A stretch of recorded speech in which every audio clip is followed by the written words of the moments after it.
ये आकाशवाणी हैदराबाद है। अब आप अयाज अहमद से इलाकाई खबरें सुनिए। सबसे पहले अहम खबरें। मुल्क में घरेलू परवाज़ों का पीर से आगाज़ होगा। 1 जून से 200 खुसूसी ट्रेनें चलाई जाएंगी। तेलंगाना में फसल पॉलिसी को हतमी शक्ल देने के लिए वज़ीर आला चंद्रशेखर राव एक आला सतह के इजलास की सदारत कर रहे हैं। साल 2019-20 के दौरान तेलंगाना आईटी बरामदात की शरह तरक्की 17.9% दर्ज की गई। तेलंगाना में कोरोना वायरस के 27 नए केसेस जबकि आंध्र प्रदेश में 45 मजीद मामले सामने आए। अब खबरों की तफसील। मरकजी वजीर शहरी हवाबाजी हरदीप सिंह पुरी ने आज कहा कि मुल्क में इस महीने की 25 तारीख से 24 अगस्त तक 1/3 घरेलू परवाजें काम करेंगी। दिल्ली में मीडिया से बात करते हुए हरदीप सिंह पुरी ने कहा कि घरेलू परवाज़ों के तजुर्बे के बाद ही बैनुल अक़वामी परवाज़ों के ताल्लुक से कोई फैसला किया जाएगा। उन्होंने कहा कि किरायों पर कंट्रोल के लिए हुकूमत ने डोमेस्टिक रूट्स को 7 सेक्शन में तकसीम किया है। 40 मिनट से कम मुद्दत वाली परवाज़ के पहले सेक्शन में होगी, दूसरे सेक्शन में 40 से 60 मिनट, तीसरे सेक्शन में 60 से 90 मिनट और इसी तरह 180 से 210 मिनट वाली मुद्दत की परवाज़ों को 7वें सेक्शन में रखा गया है। मरकज़ी वज़ीर ने कहा कि परवाज़ों के दौरानिए की असास पर आइंदा 3 महीनों के अक़ल तरीन और आज़म तरीन किराए तय किए जाएंगे। वज़ारत शहरी हवाबाजी ने बग़ैर राबिता या कम से कम राब्ते के ज़रिए फ़ज़ाई सफ़र के लिए रहनुमा ख़ुतूत जारी किए हैं। ये गाइडलाइंस एयरलाइंस, एयरपोर्ट्स, मुसाफिरीन और घरेलू परवाज़ों से जुड़े दीगर शिराकतदारों के लिए हैं। ऐसे मुसाफिर जो मास्क पहने हुए हों, आरोग्य सेतु ऐप डाउनलोड किए हुए हों और जिनकी वेब चेक इन की तौसीक़ हो चुकी हो, उन्हें ही एयरपोर्ट में दाखिला दिया जाएगा। एयरपोर्ट काउंटर्स पर फिज़िकल चेक इन नहीं होंगी, सिर्फ एक चेक इन बैग की इजाज़त रहेगी। एयरलाइंस तैयारे में खाना फराहम नहीं करेंगी। एयरलाइंस को लॉकडाउन की मुद्दत के दौरान हुकूमत की जानिब से सराहत करदा अक़ल तरीन और ज़्यादा से ज़्यादा किराए की हद की पासदारी करनी होगी। वज़ीर रेलवे पीयूष गोयल ने रेलवे टिकट्स बुक करने के लिए सॉफ्टवेयर का इस्तेमाल करने वाले एजेंट्स को सख्त कार्रवाई का इंतबाह दिया है। ट्वीट करते हुए वज़ीर रेलवे ने मुसाफिरों से गुजारिश की कि अगर कोई एजेंट उनसे रब्ता करने की कोशिश करता है और टिकट बुक करने की पेशकश करता है तो वो 138 नंबर पर अपनी शिकायत दर्ज करा सकते हैं। उन्होंने कहा कि 1 जून से 200 ट्रेनें चलाई जाएंगी और इसके लिए आज सुबह से बुकिंग का अमल शुरू हो चुका है। कोई भी IRCT की वेबसाइट या मुल्क भर में मौजूद 1.7 लाख सर्विस सेंटर के ज़रिए अपने टिकट बुक कर सकते हैं। 1 जून से शुरू होने वाले 200 ट्रेनों में साउथ सेंट्रल रेलवे की 9 खुसूसी ट्रेनें शामिल रहेंगी, जिनमें से 8 ट्रेनें दोनों तेलुगु रियासतों तेलंगाना और आंध्र प्रदेश से होकर गुजरेंगी। 4 ट्रेनें सिकंदराबाद से शुरू होंगी जो कि हावड़ा, धनपुर, गुंटूर और निज़ामाबाद के लिए होंगी। 3 ट्रेनें हैदराबाद से दिल्ली, मुंबई और वैजाग के लिए होंगी और 1 ट्रेन तिरुपति और निज़ामाबाद के दरमियान चलेगी। तेलंगाना में मुजवज़ा फसल पॉलिसी को हतमी शक्ल देने के लिए आला सतह का इजलास जारी है। वज़ीर आला के चंद्रशेखर राव हैदराबाद के प्रगति भवन में इजलास की सदारत कर रहे हैं।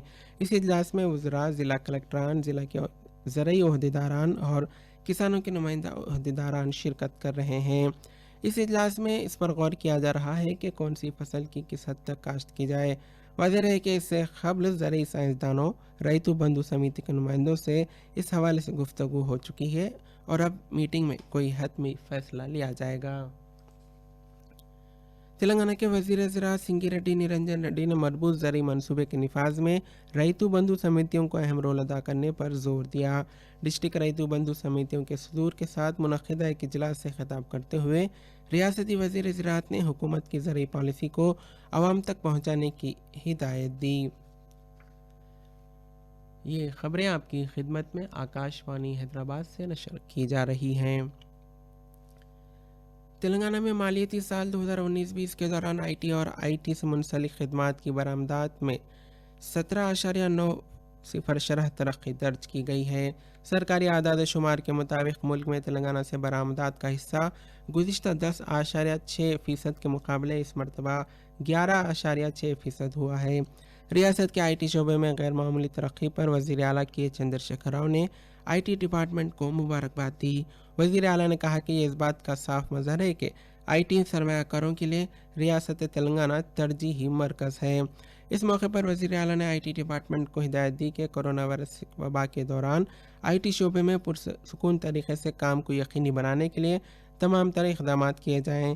اس سے قبل ریاستی وزیر آئی ٹی کے تارک راما راؤ اور پرنسپل سیکریٹری جیش رنجن نے وزیر اعلیٰ سے ملاقات کرتے ہوئے انہیں تفصیلات فراہم کی تھی۔ کریم نگر ضلع کے کشور پٹنم گاؤں کی ایک کسان شویتا نے لاک ڈاؤن کے دوران پردھان منتری کسان سمان ندھی یوجنا کے تحت 2000 روپے کی فراہمی پر وزیر اعظم کا شکریہ ادا کیا۔ بینک قرضوں پر ای ایم آئی کی 3 قسطوں کی ادائیگی کو مؤخر کرنے پر کئی افراد خوشی کا اظہار کر رہے ہیں۔ میڈچل ملکاجگیری ضلع کے پرگتی نگر کے رہنے والے ایک انجینئر روہت نے لاک ڈاؤن کے دوران یہ راحت فراہم کرنے پر وزیر اعظم نریندر مودی کا شکریہ ادا کیا۔ میں مودی جی کو اپنی منوبھاونا سے دھنیہ واد کہنا چاہوں گا، کیونکہ یہ لاک ڈاؤن پیریڈ میں جو موریٹوریم ہم لوگ کو ہوم لون پہ اور کار لون پہ دیا گیا ہے وہ بہت ہیلپ فل ہے۔ دیٹس بیکاز ہم لوگ پوری طرح سے اپنے فیملی کو دیکھ پا رہے ہیں اور دیکھ ریکھ کر پا رہے ہیں۔ تھینک یو مودی جی۔ وندے بھارت کے دوسرے مرحلے کے تحت ایئر انڈیا کی ایک فلائٹ آج شام کویت سے حیدرآباد پہنچے گی۔ ایئر انڈیا فلائٹ AI 988 بعد میں تروپتی روانہ ہوگی۔ اس فلائٹ میں کورونا لاک ڈاؤن کی وجہ سے کویت میں پھنسے ہندوستانی شہری شامل ہیں۔ مرکزی وزارت صحت نے جانکاری دی کہ ملک میں ابھی تک جملہ 45,300 کورونا وائرس سے متاثرہ مریض صحت یاب ہو چکے ہیں۔ ملک میں صحت یابی کی شرح 40.3% تک پہنچ گئی ہے۔ گزشتہ 24 گھنٹوں کے دوران 3002 افراد کا کورونا نتیجہ مثبت پایا گیا۔ اس طرح ملک بھر میں کورونا سے متاثر ہونے والوں کی مجموعی تعداد 1,12,359 ہو گئی ہے۔ گزشتہ 24 گھنٹوں کے دوران 132 اموات ہوئی ہیں اور ملک گیر سطح پر اس وبا سے ابھی تک 3,435 افراد کی جان گئی ہے۔ تلنگانہ میں مزید 27 افراد کا کورونا نتیجہ مثبت پایا گیا۔ ریاست میں کورونا وائرس کے مجموعی کیسز کی تعداد 1,661 ہو گئی ہے۔ 2 مریضوں کو صحت یابی کے بعد ہاسپٹل سے ڈسچارج کر دیا گیا۔ ابھی تک جملہ 1,011 مریض صحت یاب ہوئے ہیں۔ آندھرا پردیش میں گزشتہ 24 گھنٹوں کے دوران آج صبح تک کورونا وائرس کے 45 نئے معاملے سامنے آئے ہیں۔ اس کے ساتھ ہی اے پی میں مجموعی کیسز بڑھ کر 2,452 ہو گئے ہیں۔ سابق وزیر اعظم بھارت رتن راجیو گاندھی کو آج ان کی برسی پر زبردست خراج عقیدت پیش کیا گیا۔ اس موقع پر مختلف پروگراموں کا انعقاد کیا گیا اور خیراتی کام انجام دیے گئے۔ سابق وزیر اعظم کی خدمات کو بھی یاد کیا گیا۔ گاندھی بھون اور سماجی گوڑا میں پردیش کانگریس کمیٹی کی جانب سے راجیو گاندھی کے مجسمے پر گلہائے عقیدت نچھاور کیے گئے۔ تلنگانہ کے وزیر شہری ترقیات کے تارک راما راؤ نے حیدرآباد میں گچی باؤلی کے بایو ڈائیورسٹی جنکشن پر پہلے مرحلے کے فلائی اوور کا افتتاح کیا۔ 690 میٹر طویل فلائی اوور کے کھلنے سے توقع ہے کہ مہدی پٹنم اور رائے درگم کی جانب ٹریفک کی آمد و رفت میں بہتری آئے گی۔ تلنگانہ کے وزیر سیاحت سرینواس گوڑ نے آج عہدیداروں کو ہدایت دی کہ محبوب نگر کے منی ٹینک بینڈ کے قریب انٹرٹینمنٹ زون کو ترقی دینے کے متعلق ایک پروجیکٹ رپورٹ اندرون ایک ہفتہ تیار کی جائے۔ حیدرآباد میں منعقدہ ایک اعلیٰ سطح کے اجلاس میں ریاستی وزیر نے عہدیداروں سے کہا کہ وزٹرز خاص کر بچوں کو ذہن میں رکھتے ہوئے ڈیزائن تیار کیا جائے۔ نلگونڈا ضلع کے چیٹیالہ منڈل کے قومی شاہراہ پر آج پیش آئے ایک سڑک حادثے میں 3 افراد ہلاک ہوئے ہیں۔ ایک تیز رفتار کار سڑک پر کھڑی ٹرک سے ٹکرا گئی۔ آخر میں بلیٹن کی خاص خبر ایک مرتبہ پھر سن لیجئے۔ ملک میں گھریلو پروازوں کا پیر سے آغاز ہوگا۔ 1 جون سے 200 خصوصی ٹرینیں چلائی جائیں گی۔ تلنگانہ میں فصل پالیسی کو حتمی شکل دینے کے لیے وزیر اعلیٰ چندرشیکھر راؤ ایک اعلیٰ سطح کے اجلاس کی صدارت کر رہے ہیں۔ سال 2019-20 کے دوران تلنگانہ آئی ٹی برآمدات کی شرح ترقی 17.9% درج کی گئی اور تلنگانہ میں کورونا وائرس کے 27 نئے کیسز جبکہ آندھرا پردیش میں 45 مزید معاملے سامنے آئے ہیں۔ آکاشوانی حیدرآباد سے علاقائی خبریں ختم